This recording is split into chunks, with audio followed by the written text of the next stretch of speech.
Mississippi State opens its doors today to the Block Communications Incorporation, an Ohio-based company who funded the MaxSouth Digital Media Center in Mitchell Memorial Library.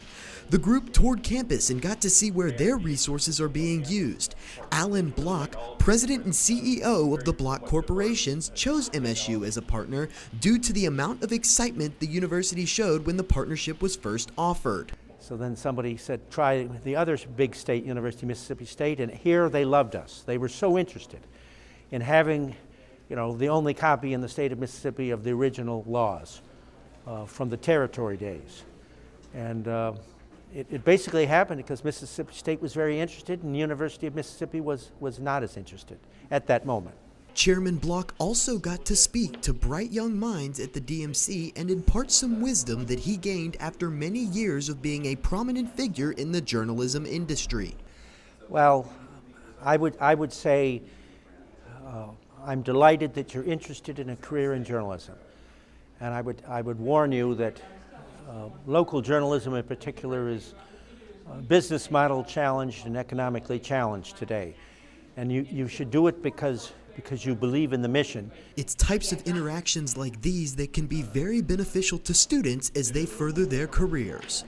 For Take 30 News, I'm Calvin Richey. At 8 o'clock Central Time tonight, President Biden gives his yearly State of the Union address. AP reports that Biden wants to reassure the public and silence concerns of his leadership.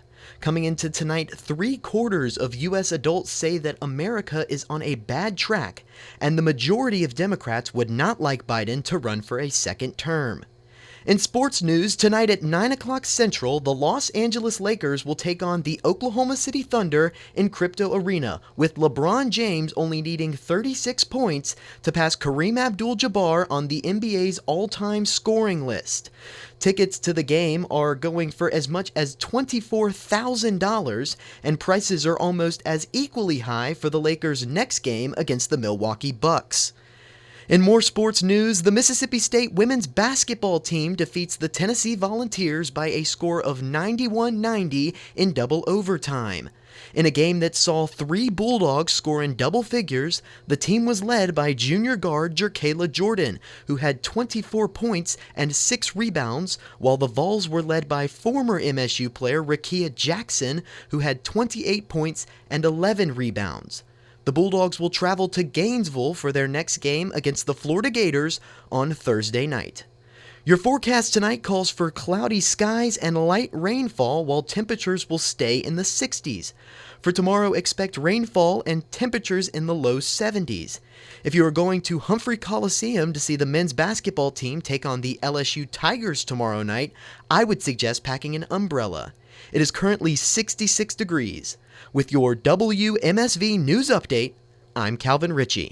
The annual book festival made its way back to the Columbus Lounge Public Library. Essentially, with an edible book, you take a book that you're interested in, your favorite book, and you recreate either the title, the theme, a character from that book, and you recreate that in food. There were 16 entries this year, spanning from many different book genres, from fantasies like Harry Potter to nonfiction titles like Life of a Colossus, Caesar. And we started it in 2017, and it's just gotten bigger and bigger every year. The Columbus Public Library not only wants to encourage people to start reading, but also to express their creativity through baking and cooking. Elmer Keaton. And it allows people to come together as a community and to share their interest in either books or their interest in creating something from food or cooking, baking, that type of thing. To learn more about the Columbus Lounge Public Library, you can visit their website at loungelibrary.com. For Take 30 News, I'm Calvin Richey. While some students are using spring break for fun, others are volunteering their time for others. Our reporter Drew Parsley took a step in the mud to get more on this story. The Panhellenic Executive Council hosted a tabling event on the drill field Wednesday for National Women's Day. The event was hosted to empower women on this important day and to raise awareness for not only National Women's Day, but National Women's Month, which is the entire month of March. MSU student Daisy Burgess thinks it's a great way to inform the community. So I currently serve on Panhellenic Executive Council as Director of Scholarship, and I work with the mental health and wellness chairs for all the sororities. And so International Women's Day is so important for us as a community.